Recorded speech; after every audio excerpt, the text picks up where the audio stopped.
Is not man's life on earth a drudgery?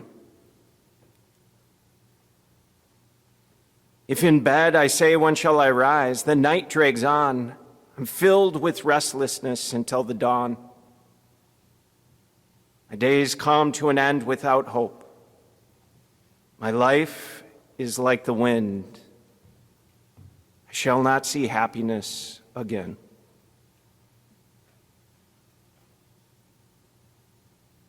I think we would call this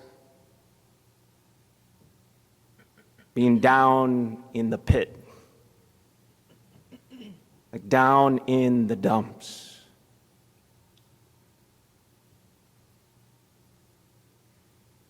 We're invited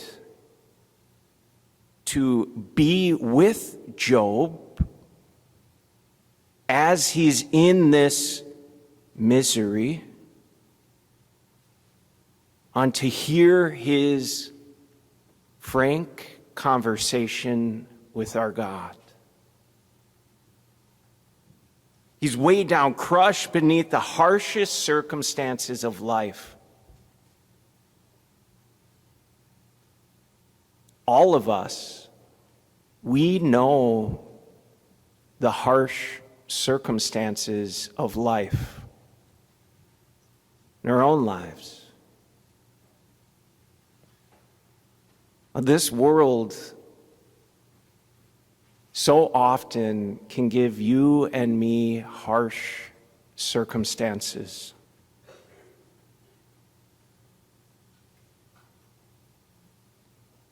The question here in this book of Job, really the dilemma given, is can human beings, can you and I love God for his own sake?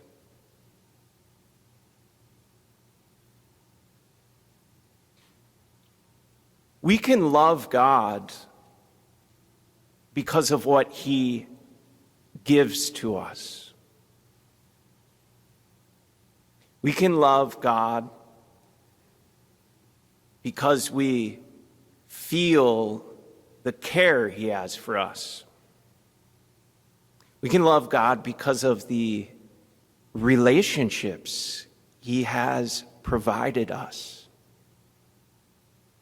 All of these are gifts provided by our God. Okay. But the question here, as I've mentioned before, in the great library, God's library, is can you and I, human beings, love God for his very own sake? Because God is God. This is the book of Job, the question, the dilemma presented. I'll never forget a homily. You remember, how does this book begin, the book of Job? It's Satan who makes this wager with God, eager and certain that as long as everything that God has provided Job, Job's upright, he blesses God, he's righteous, but he's been so provided for and blessed in circumstances. So Satan, he's certain, as long as everything is pulled from underneath him, he will blaspheme. He'll curse. There's no way he will remain loyal and trusting in God. And so with this wager, Satan, he goes forth. And this is what we see unfold. Absolute travesty. Job, his livestock, they're violently taken from him. His oxen, his sheep, his camels, but not just his livestock. All those who are in charge of his livestock, who care, all his herdsmen, all the shepherds, tragically taken. And as if that's not enough, Job's very own family, sons and daughters, all tragically die in this accident that is permitted. And this all in one sudden rush. This is just the very first chapter of this book. A single day, and this occurs for Job. And so in this homily, the priest said, Job here, he simultaneously has the worst day of his life, the most tragic day of his life, as well as the greatest day. The worst because all of this befell him. The greatest because even in the midst of this, he doesn't blaspheme. And not only does he not blaspheme, he falls to the ground and blesses God. We hear he tears his cloak, cuts off his hair. Then he casts himself to the ground, saying, naked I came forth from my mother's womb, naked I shall go back again. The Lord gave, and the Lord has taken away. Blessed be the name of the Lord. Like, what a profound response.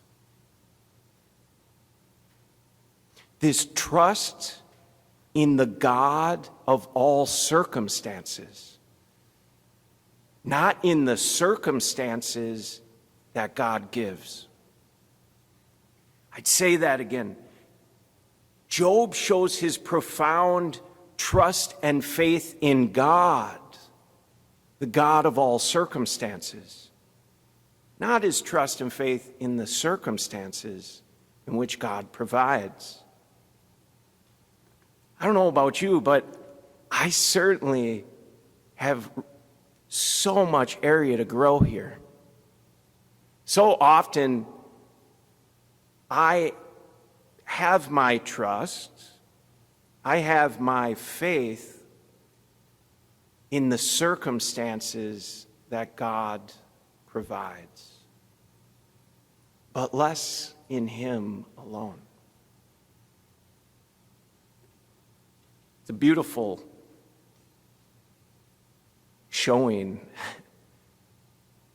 of loyalty here by Job.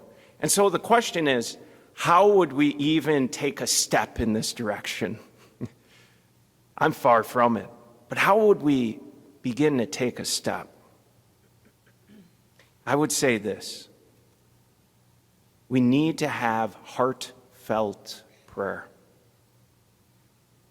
Heartfelt prayer. There's an easy acronym for this. Never forget it. It's called the pirate prayer. R. So the acronym is ARR. The first A is for acknowledge. We need to first admit and just come to recognize, no, what is in the depths of my heart and my mind? Here's the thing. I'm going 5 days here this afternoon to have not a single interaction with another person. I'll be in solitude for 5 days. You think, oh, wow, like silence, peace, relaxation. I'll tell you, these are going to be some of the noisiest days I've had in quite some time. There's so much in this heart, in our hearts and our minds, that is in the depth, and stays there. And when we're active and busy, and see this and that, but to sit quietly and to say, what am I feeling? What's in my heart? What's in my mind? What's been going on? So that's beginning with the acknowledge. then we relate that to God. So often I think we think God wants to hear some sort of pious prose, like some poetic language. Not actually, kind of the grum and the grim of what's in here. Listen to Job. Is not life on earth a drudgery? I've been assigned these months of misery, troubled nights allotted to me. My days come to an end without hope. I shall not see happiness again. That's relating what one has recognized, acknowledged in their heart. Then here's the thing. This is the grace of the saints.